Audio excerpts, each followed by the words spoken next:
ഒരു മനുഷ്യനെ തെറ്റ് ചെയ്തു എന്ന് പറഞ്ഞ് ഒരാളെ കളിയാക്കാൻ തുടങ്ങിയാൽ ആ ചെയ്ത മനുഷ്യൻ്റെ തെറ്റെന്താണോ അതേ തെറ്റ് നിങ്ങൾ ചെയ്തിരിക്കുന്ന. ഒരു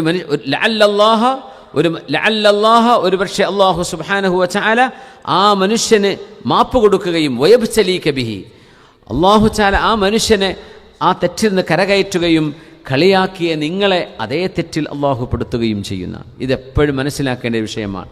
ഒരാൾ കള്ളുകുടിച്ചു, അല്ലെങ്കിൽ വ്യഭിചരിച്ചു എന്ന് വിചാരിക്കുക, അല്ലെങ്കിൽ വല്ല കൊലപാതകം ചെയ്തു, ഒരു മയക്കുമരുന്നിനടിമയായി, ഇതിങ്ങനെ പറഞ്ഞു കിടക്കുക 24 മണിക്കൂർ ഇതന്നെ പറയുന്നവരുടെ മുഴുവനും ആ ഒരു മനുഷ്യനെക്കുറിച്ച് പറയുമ്പോൾ അയാളുടെ എന്തെല്ലാം നന്മകളുണ്ടെങ്കിലും അതൊന്നും പറയില്ല, ഈ കാര്യം മാത്രം. എന്നാലും അയാൾ ഇങ്ങനെ ചെയ്തു, അയാൾ ഇങ്ങനെ കാണിച്ചു, ഈ തെറ്റ് ചെയ്തു, അത് ചെയ്തു, ഇത് ചെയ്തു.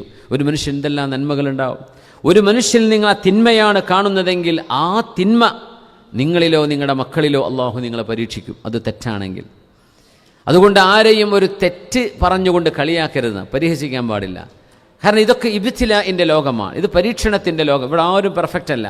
നമ്മൾ ഇന്ന് പെർഫെക്റ്റാണ്, നാളെ ഇംപെർഫെക്റ്റായിട്ട് മാറിയേക്കാം, മറ്റന്നാൾ മാറിയേക്കാം, അത് കഴിഞ്ഞ് പെർഫെക്റ്റായി തിരിച്ചു വന്നേക്കാം. ഇതൊക്കെ അള്ളാഹുവിനെ അറിയുള്ളൂ.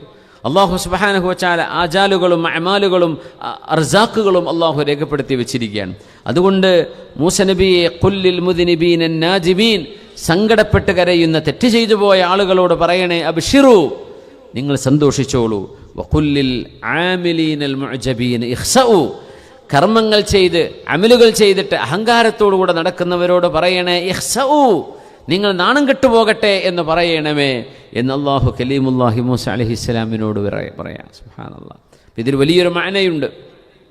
ആ മഅന നമ്മൾ ഉൾക്കൊള്ളുക.